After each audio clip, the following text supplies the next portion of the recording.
I Hold on. never. It's weird that you always hear people say they're discombobulated, but you never hear anyone brag about being combobulated.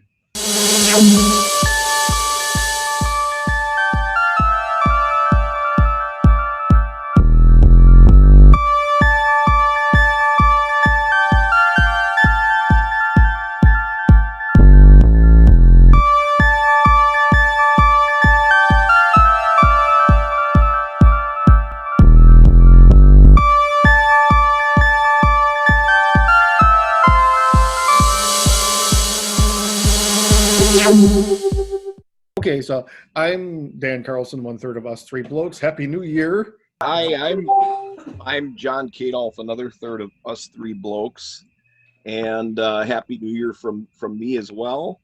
Hi, I'm Dave Nesbitt, another third of Us Three Blokes. I am currently sitting here working on a Breckenridge Christmas ale, and as a relief hitter, I've got a Warsteiner Dunkel.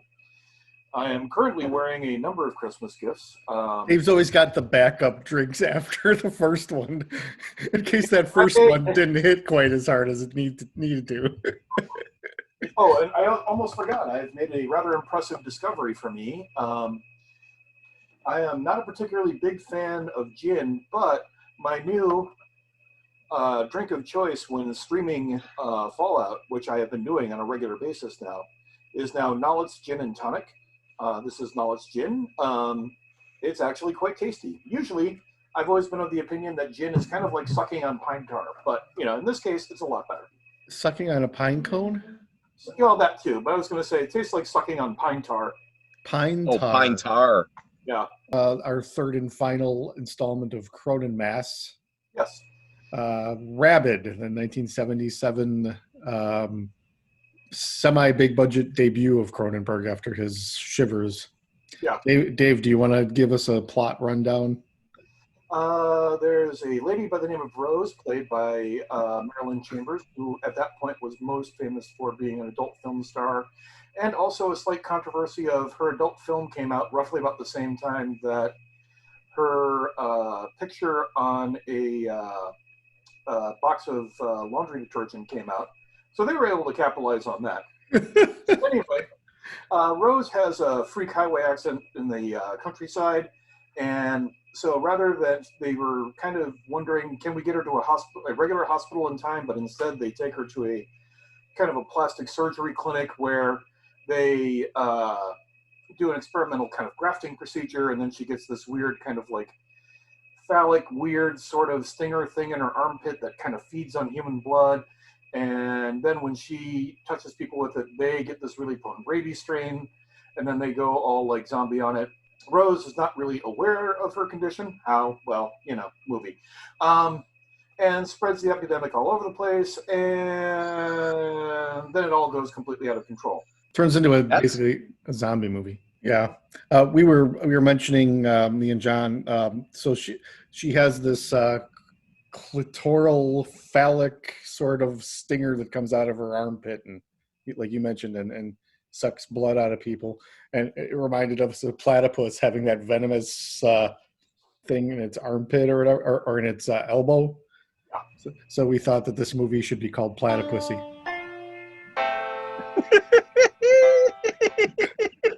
And with that, I'll be leaving. Have a nice day. Yep. But she should have a platypus beak as well, and she should lay eggs all over the place. So it's hard to think that anybody would read Cronenberg's. I mean, maybe because he had a little cred from Shivers, but it's hard to believe anybody. I just am trying to imagine the pitch meeting for this. I think that is going to be the classic example of a pitch meeting where they sat down and went, we need a tax shelter, and you need an opportunity to make a movie. So, and also, to the surprise of everybody, Cronenberg's first film actually made money. Mm-hmm. And that right there usually brings people flocking. And there was also a huge issue at the time because Cronenberg's first couple of films were made using the Canadian tax credit. Right. And so there was a huge article after his first couple of films came out that said, this is your tax dollars at work. But because of the fact, this smut is coming out of your tax dollars. Yeah. I'm like, Well, if What's wrong with that? tax dollars, but I'm actually kind of okay with that. Oh, so am I. I wish our tax dollars would be used to make smut. Yeah, I mean, think about it. Think about it. You know what our tax dollars do go for. You know, drone strikes on neighborhoods and shit like that. I'd rather see smut than death. Yeah. Yeah. Um, Let's have let's have more government mandated softcore porn. Yes. Yes. Oh yeah, what you got there, Dan? oh, it's some official Us Three Blokes merch, which I thought tied into what you were saying a little bit. Yes. I say go grindhouse or go home. It's actually Dave's saying that we've appropriated for our shirt. So she becomes like this vampire figure who sucks blood through her armpit. Yeah. And basically it turns into this giant a pandemic situation. And she does eventually learn of the consequences of her actions, and she becomes very distraught. It has kind of a resonance with what's going on, I think, a little bit in that regard. Yeah, And and spoilers, because we always. That's why I say that it doesn't. I don't think devolve into like a zombie movie as much as a ghoul movie. Okay, and do you want to tell us what the difference is? So, I mean, okay, so vampires, which she most closely resembles a certain type of vampire of some sort, usually converts the people that they bite and don't turn into ghouls, and I think that that's kind of what we see in this film as well. so Dave, you're the big proponent of Cronenberg. Where does this sit in the pantheon of Cronenberg's work? I think this is where you start seeing the beginning of. I mean, Cronenberg's always been about body horror, but in terms of being a filmmaker, I think that he integrated the body horror in remarkably well with all of this. And then there's the idea that he's just learning more and more about how to make a film a little bit more interesting. It feels a lot tighter than his first film from college back then, and a lot tighter than his first kind of, for lack of another way of putting it, professional film. Yeah. Well, way better than Stereo. I'll give you that. Oh, yeah. Do you get a feeling that Cronenberg is having the opportunity to really kind of step forward and go, okay, I'm going to do some wild, crazy stuff, and nobody seems to be stopping me? But in this case, he's also having the opportunity to take some of the experience he's had working on his previous works. So his shots are a little bit better, and his editing is a little bit better, and the writing's a little bit better. And is it an exploitation film? Sure, but it's an exploitation film with somebody who's got a real eye for what he's doing. Yeah, I do think it's a better movie than it should be based on just if you hear the plot, I mean it's definitely it definitely feels very 70s.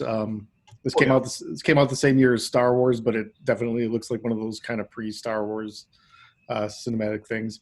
One of the things I was telling John, it doesn't quite reach sleazy approved, although it has moments like she goes. But it's got its moments of sleaziness, but especially when she goes to the theater and that guy's trying to pick her up. It's not quite a grindhouse theater. They're watching like an art house movie, but everybody seems to be there for the grindhouse reasons. They're watching something very European and sexy. Huh? So everybody's there going, hey, it's an art house film, but it has tits. So yeah, that's what it comes down to. And Sissy Spacek was supposed to be in this movie, but the studio didn't want her because she had too many freckles. So they got Marilyn Chambers due to Ivan Reitman's recommendation. Ivan Reitman of Ghostbusters fame. Yeah, I mean, Ivan Reitman actually did a lot of work with Cronenberg very early on in his career. Yeah. But it's interesting that you see the Carrie poster when they walk past the theater. So I think he couldn't have resisted the opportunity to have just a little bit of a chuckle about what could have been. Wouldn't it have been an odd thing to see Sissy Spacek again? I think that, contextualizing it with Sissy Spacek as we know her now, yeah, that would have been a bit strange. But at the same time, I think, she could have carried the film, but I don't know. I have a hard time seeing her being as overt as Marilyn Chambers, who at that point in time was, way more comfortable with the stuff that she was kind of being tasked to do than I think a lot of other actresses would have been. I've never seen Badlands. Is Sissy Spacek more outlandish in Badlands, maybe? Because that's the movie that Cronenberg had seen her in when he wanted to cast her in this. It's more a matter of, in Badlands, she's both a participant, but she's also kind of a witness to this ongoing spree. Because basically, it's an adaptation of a murder spree that happened in the 1950s out here in Nebraska. But it's about somebody who's absolutely bewildered by the her performance is about somebody who's really bewildered by the circumstances she's found herself in. Mm-hmm. And, it's also, that's another film to, at some point when we're feeling a little bit more arty, that's a great film to go back to, because that's also a very early Martin Sheen performance. Holy shit, is he good in that movie. And that's Terrence Malick. Yeah. I don't know. So it's not sleazy approved, although it's almost there. It's probably not squishy, I'm assuming. It's a weird reality, but reality itself isn't bending as much as it is the fact that something weird has happened to somebody and then she's making weird stuff happen. Mm-hmm. Squishy approved to me is more about my perception of the world is altering the world. Now let's have some fun with this. Yeah. And John, it probably obviously doesn't have any Lovecraftian elements. It doesn't fit the criteria. Okay. There's no. No. Oh, so it doesn't get any of our stamps of approval. Although I don't know how you guys felt about the movie overall. I liked it. It's not my favorite Cronenberg. It's not even. I almost think it doesn't deserve even classic status that people grant it. Although it's entertaining. I think it deserves classic status for being something that's punching above its weight. Okay. Because it's clearly going for something a bit more than just like being an exploitation film. And a lot of it, you can see a lot of the more arty elements of Cronenberg's sense of visual style beginning to come out. But, it's still, it's a film of its era. Back in the 70s, you could get away with a lot more than you could now in terms of just making a weird-ass movie that had a lot of violence and a lot of sexual, elements to it. Yeah. You can't do nearly as much of that today, which is unfortunate. It kind of reminds, not the sexual elements, but it kind of reminds me of Romero's The Crazies in a lot of ways. Fine for me, yeah.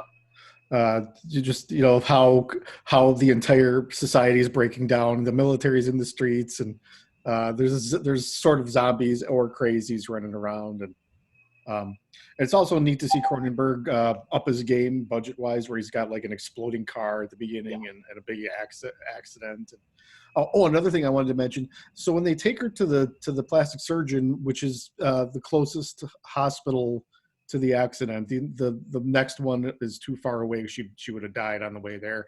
So they bring her to this plastic surgery place, and the surgery they describe sounds an awful lot like what we would call today stem cell surgery. Yeah. Even down to like what they describe as happening to the skin grafts and things like that. I wonder how much was in the literature at that time that Cronenberg may have been mining, or if he was like very prescient.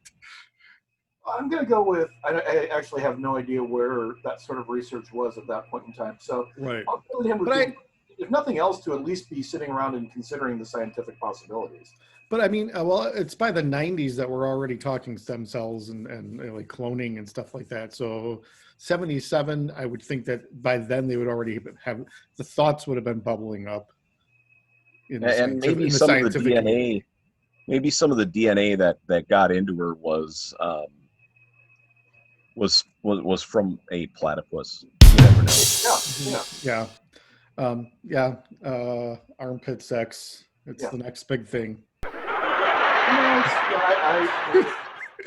Anybody who's ever been on FetLife will sit there and go, "Oh no, that's possible." I don't know. It's a Cronenberg story of someone who is in over her head without even realizing that she found herself in that position.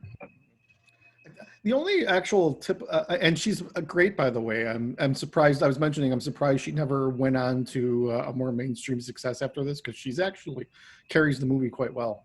Yeah, she really does put in a really excellent performance. And I think part of the problem was at that point in time, Hollywood was not ready to give somebody who'd been in adult films an opportunity to work her way into just regular acting. Do you think so? Because I mean, I feel like if there was ever a time for that to happen, it would have been back then, because porn movies were actually playing in multiplexes at that point.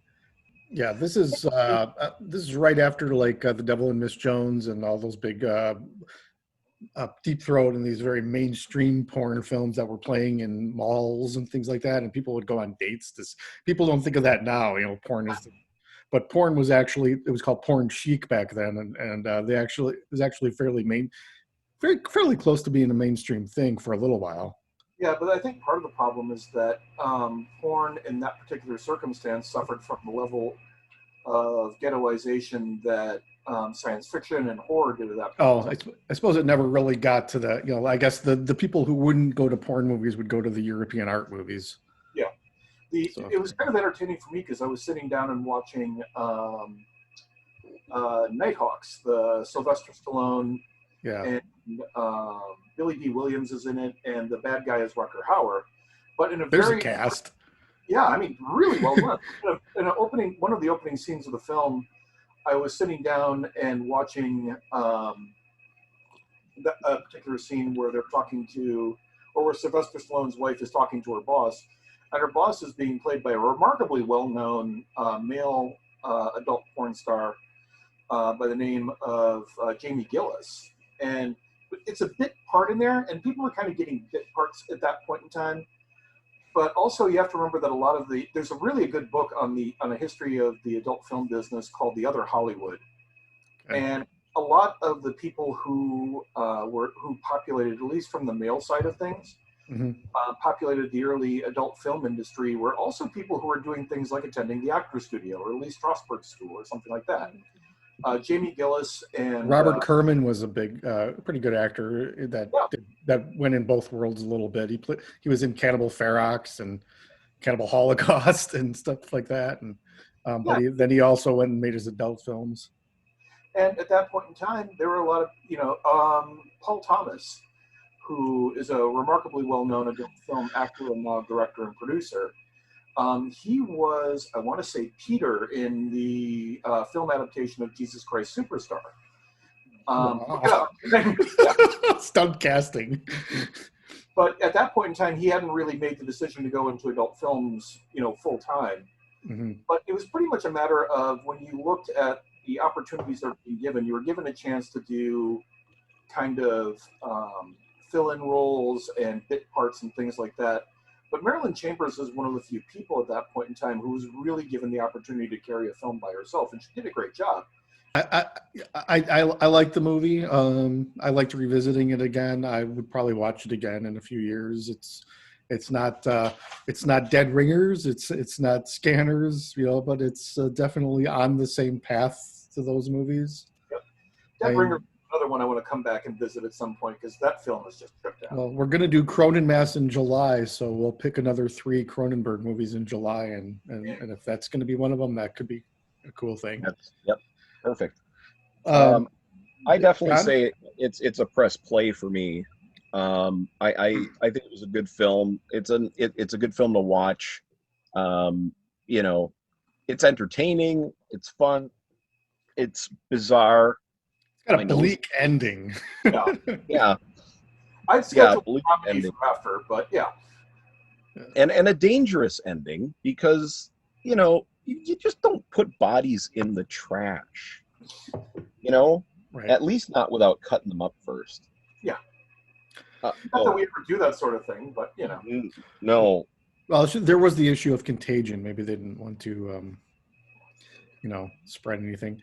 I'd say press play. I say press play.